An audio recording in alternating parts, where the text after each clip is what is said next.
Olá!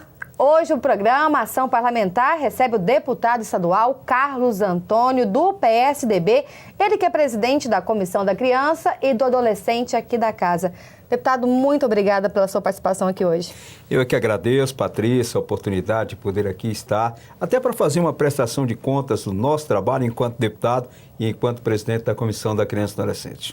Agora, hoje, no programa, nós vamos falar sobre o último encontro que aconteceu em Manaus, da FENACRIA, do qual o senhor é presidente da Frente Parlamentar Interestadual de Mobilização Nacional Pró-Criança e Adolescente.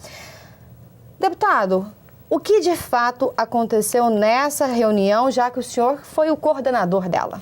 Na verdade, é preciso dizer a quem nos assiste que essa frente ela é composta pelos deputados que são presidentes de comissões atinentes à criança e adolescente. E a gente se reúne sempre em algum local, já foi aqui em Goiânia e em outros locais, exatamente para debater uma pauta em favor da criança e adolescente. E esse encontro de Manaus foi extremamente produtivo. 2 deliberações feitas lá, eu acho que tem ganho nacional e, por consequência, no estado de Goiás. Para se ter uma ideia, nós decidimos lá que os deputados nos estados estarão cobrando dos tribunais de contas, seja do município ou seja do estado, porque apenas 4 estados têm TCMs hoje, os demais não têm. A fiscalização dos municípios é feita através dos tribunais de contas do estado, para que, de fato, seja aplicada a cerca de 10%, seja aplicado 10% do orçamento do município em causas de criança e adolescente. Isso é lei federal hoje,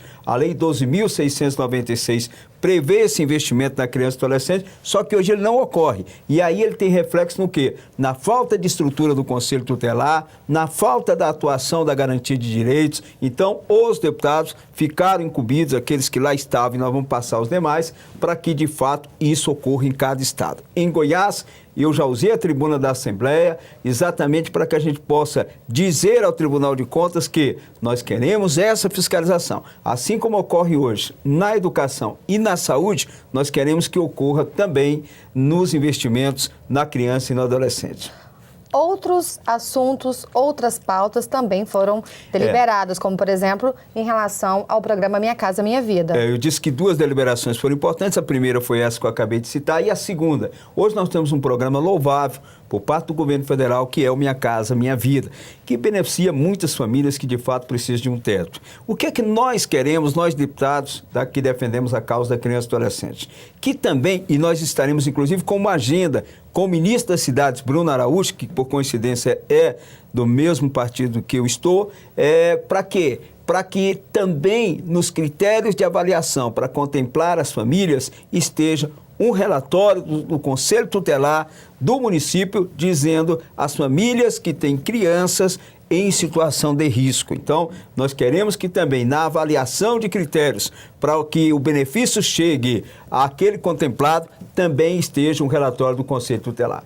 Existe uma possibilidade de uma alteração do Estatuto da Criança e do Adolescente, que foi também apontado dentro dessa reunião, deputado? Na verdade, recentemente, a Assembleia Legislativa de Goiás instaurou uma CPI, que eu fui o presidente dela, e lá houve uma proposta, inclusive do Dr. Maurício Porfírio, que é um juiz extremamente competente, muito conhecido, da infância e juventude, de que há necessidade de se alterar a atual lei da adoção, que ela é muito amarrada, muito engessada. Para se ter uma ideia, se você tiver hoje uma criança em seu poder por cerca de 5 anos e de repente você decide legalizar a adoção, porque há uma campanha muito grande para a adoção legal, você tem que devolver essa criança para um banco, você tem que entrar num banco também de espera e, se coincidir de se encontrarem, aí sim, a criança volta para aquele lá. Mas a tendência natural é que isso não aconteça. Então, o que é que nós queremos? E nessa alteração, que inclusive a CPI já levou até o Congresso Nacional, já tem uma minuta de um projeto lá tramitando, para quê? Para que haja essa alteração. Ou seja, se você já tem um X tempo de convivência com a criança, prioritariamente aquela criança tem que ser adotada por aquela família de convivência que já existe. Então, eu levei para a FENACRIA para também ser uma pauta de luta desta instituição que está se criando forte está se fazendo forte, inclusive com a grande penetração, tanto no Congresso Nacional como no governo federal. Deputado, como que o senhor tem visto a participação desses parlamentares nestes encontros? Olha, eles ficam extremamente surpresos, gostam, aqueles que vão pela primeira vez saem encantados, aqueles que já participam sempre estão voltando aos encontros. Por quê? Porque é um foco só, nós temos um objetivo só, que é o quê? Fortalecer essa garantia de direitos que nós queremos para as crianças e adolescentes. No Brasil tem a legislação, o Estatuto da Criança e Adolescente talvez seja a melhor legislação existente no mundo de proteção à criança e adolescente. Pena que foi criada pelo Brasil, porque infelizmente no Brasil nem tudo pega. Tem lei que pega, tem lei que não pega. O Estatuto ele é extremamente completo, mas ele não está sequer 40% sendo aplicado como deveria. E aí, essa FENACRIA, ela vem exatamente para se fazer cumprir aquilo que não está sendo cumprido. Ok. O programa Ação Parlamentar vai agora para um rápido intervalo. Voltamos em instantes.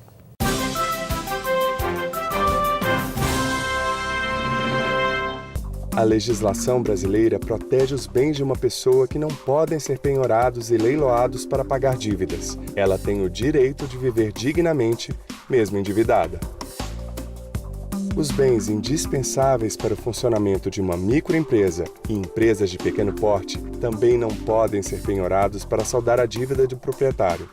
Quebrar, falir ou fechar as portas por falta de equipamentos ou produtos não interessa a ninguém.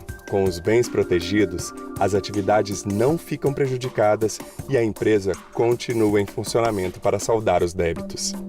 Menos burocracia e mais oportunidades. Superior Tribunal de Justiça, o Tribunal da Cidadania. A Lei Maria da Penha criou mecanismos para o enfrentamento à violência doméstica e familiar contra a mulher, resgatando o valor da família na sociedade. Esta é uma grande conquista. Denuncie. Não abra mão desse direito.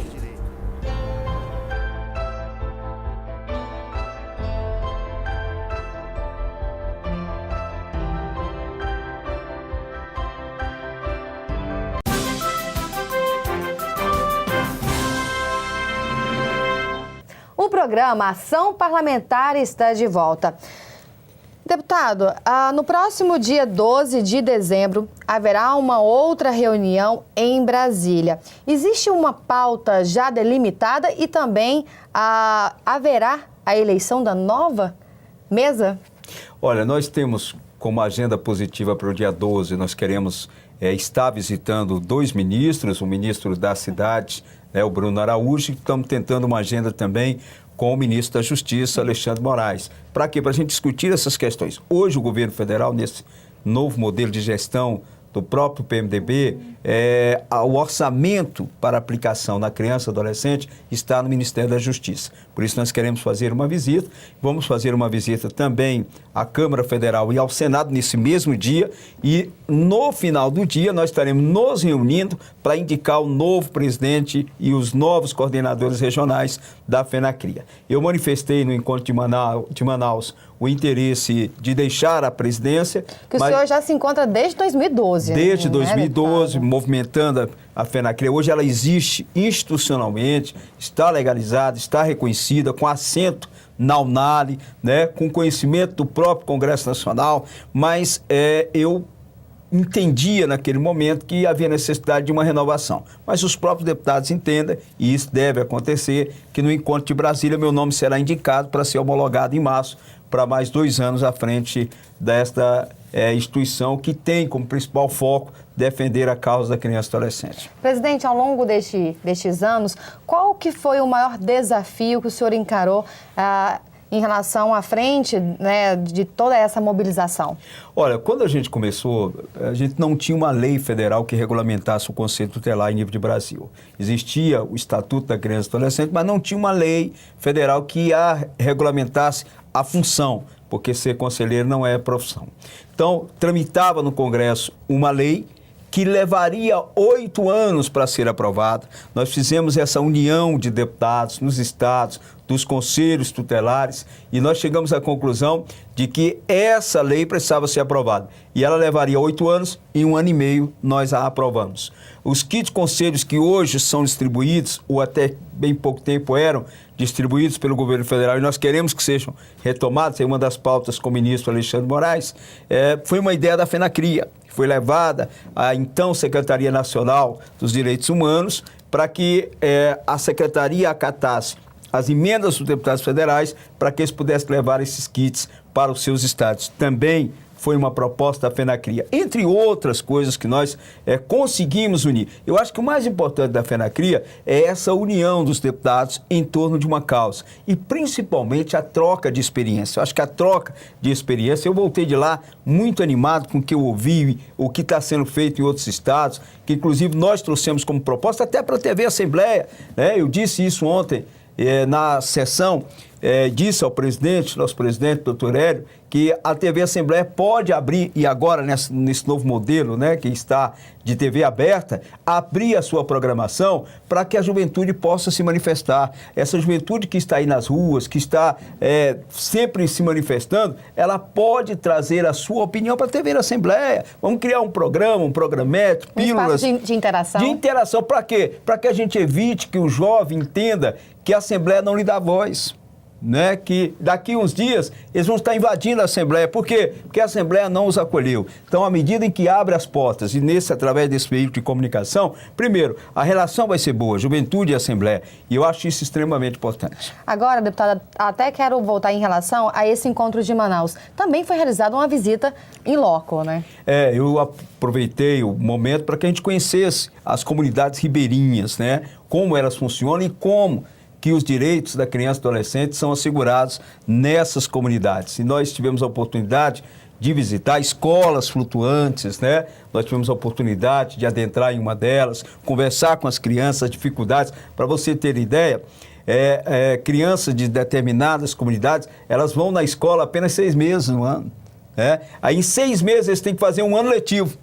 A grade curricular ela tem que ser antecipada em 6 meses. Por quê? Porque o rio enche ou baixa e não tem como a criança ir ou se deslocar até a escola. Isso também a gente viu lá de perto, a necessidade de se melhorar isso, levar mais escolas para mais próximas de outras comunidades. Mas foi uma experiência boa. Não é uma realidade que a gente vive em Goiás, não é o nosso dia a dia em Goiás, mas é bom que a gente veja para que a gente, pelo menos, faça um comparativo daquilo que vivemos aqui e aquilo que outros estados ainda têm que conviver. E de alguma forma contribuir para melhorar, né? Sim, até com a força, né, da própria frente. O deputado que lá nos recepcionou, Carlos Alberto, né, acabou ouvindo da gente muita coisa, que, tanto de mim quanto de outros deputados, que podem ser adotados lá no estado do Amazonas. Não que seja um estado atrasado, muito pelo contrário, é um estado que é extremamente avançado na defesa da causa da criança e do adolescente. Para se ter uma ideia, e eu quero trazer para Goiás, que é um projeto denominado PIM, que é a primeira infância melhor, que nós vamos estar discutindo, inclusive, aqui na casa. Essa troca de experiências realmente é muito válida. Para quem quer aproveitar, assimilar e dar sequência, eu costumo dizer que tudo depende da gente. Se a gente tiver um esforço de levar adiante aquilo que a gente aprende, eu falo que 2 coisas não dá para a gente guardar para si: carinho e conhecimento. Se carinho é feito para que você dê aos outros e conhecimento para que você transmita. Isso mesmo. Muito obrigada pela sua participação mais uma vez aqui no programa. Eu é que agradeço, Patrícia, cumprimento a todos aqui da TV Assembleia, você de casa, né, que nos dá essa oportunidade de nos assistir e ouvir a respeito da criança e do adolescente. O programa Ação Parlamentar fica por aqui. Continue agora com a nossa programação.